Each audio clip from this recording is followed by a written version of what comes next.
Bonjour à tous et bienvenue pour cette nouvelle vidéo du challenge des 31 jours du tarot, initié par Etony au mois de janvier. Donc là on est fin mars et je vais enregistrer ma dernière vidéo parce que je vais répondre en fait à 4 questions en même temps. C'est beaucoup plus simple pour moi de m'organiser comme ça parce que je fais aussi les reviews, je fais des unboxings, je suis en train de préparer d'autres choses et je suis assez occupée par mon projet professionnel aussi. Donc c'est vrai que je suis désolée, ça aurait peut-être été mieux si ça avait été quotidiennement, mais là, les derniers temps, j'y arrivais pas trop. Donc je m'excuse. Voilà, donc on va commencer avec la première question qui est: dans mes connaissances, y a-t-il quelqu'un qui n'approuve pas ma pratique du tarot? Ensuite, question du jour 29, est-ce que j'ai des mentors pour le tarot? Qui sont-ils par rapport à moi et la façon dont ils m'inspirent? La question 30, est-ce que je pratique d'autres formes de divination? Si oui, quelles sont-elles? Et est-ce que j'utilise le tarot pour obtenir plus d'informations et de perspicacité ou comme quelque chose de séparé? Et enfin, on va faire un petit bilan de tout ça. Voilà. Alors, dans mes connaissances, y a-t-il des gens qui n'approuvent pas? Alors oui, je pense qu'il y en a. Ils le disent pas franchement, mais je vois bien que et ça passe pas très bien si je commence à parler de ça. Donc j'évite avec certaines personnes. Je sais avec qui je dois en parler et je sais avec qui je ne dois pas en parler. Donc c'est très clair, il n'y a pas de souci. Voilà, j'ai mis énormément de temps par contre à le dire à mon entourage. C'est-à-dire que jusqu'à il y a 2 ans, pratiquement personne ne savait que je faisais ça, hormis les très proches, enfin ma soeur, ma meilleure amie et quelques autres personnes, mon mari bien sûr, ma fille. Mais sinon, et donc les personnes qui venaient me voir comme ça pour des fois me demander des tirages. Mais c'est vrai qu'il y a des gens très proches de moi qui n'étaient pas au courant, quoi, en fait, voilà. Donc pas tout le monde, pas tout mon entourage proche le savait. Donc depuis 2 ans que j'ai commencé à réfléchir à mon projet, que j'ai commencé à monter justement cette idée de mettre à profit le tarot et les oracles dans du développement personnel et du coaching. Donc je me suis un peu plus ouverte là-dessus et c'est vrai que maintenant, je pense que tout le monde le sait. Maintenant, je sais qu'il y a des gens qui n'approuvent pas franchement, mais voilà, donc je sais qu'il ne faut pas que j'en parle avec eux, c'est tout. Alors, est-ce que j'ai des mentors pour le tarot?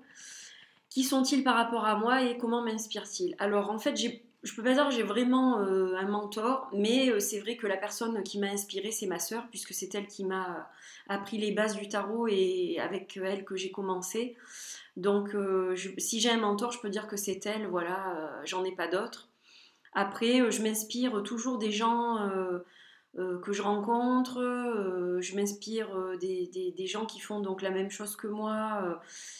Donc, je peux dire que ces gens m'inspirent en fait. Par exemple, Célia, qui a fait l'oracle des reflets, m'inspire parce on partage beaucoup, je trouve, de points de vue et de passions communes, vraiment, enfin, je trouve on a quelque chose en commun, quoi.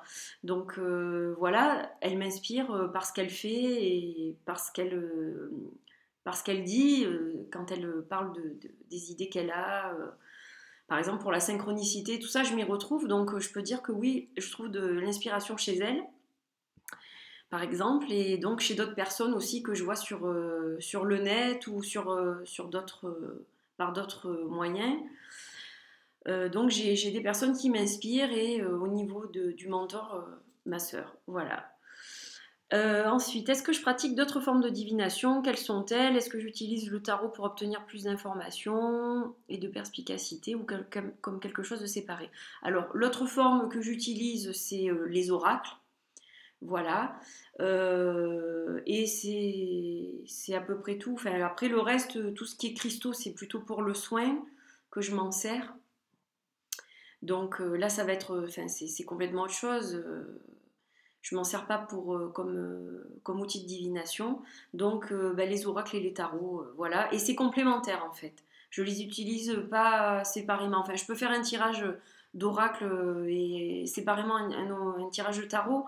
Mais c'est vrai que souvent, je complémente le tarot par un oracle. Voilà. Ça m'arrive moins souvent dans l'autre sens. C'est-à-dire que je vais travailler avec un oracle. En principe, je travaille qu'avec cet oracle-là ou un autre oracle.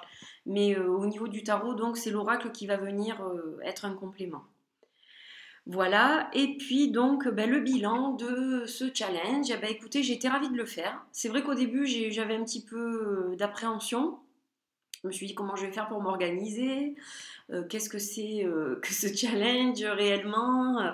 Mais en fait, j'ai trouvé ça super parce que ça m'a permis de mettre l'accent sur certaines choses auxquelles je ne pense pas forcément ou de me rappeler de certaines choses. Donc j'ai trouvé ça plutôt sympa en fait. Ça m'a fait évoluer aussi, je pense. Voilà, j'ai retravaillé un petit peu certaines choses que j'avais laissées de côté. J'ai un petit peu plus fouillé au niveau des significations.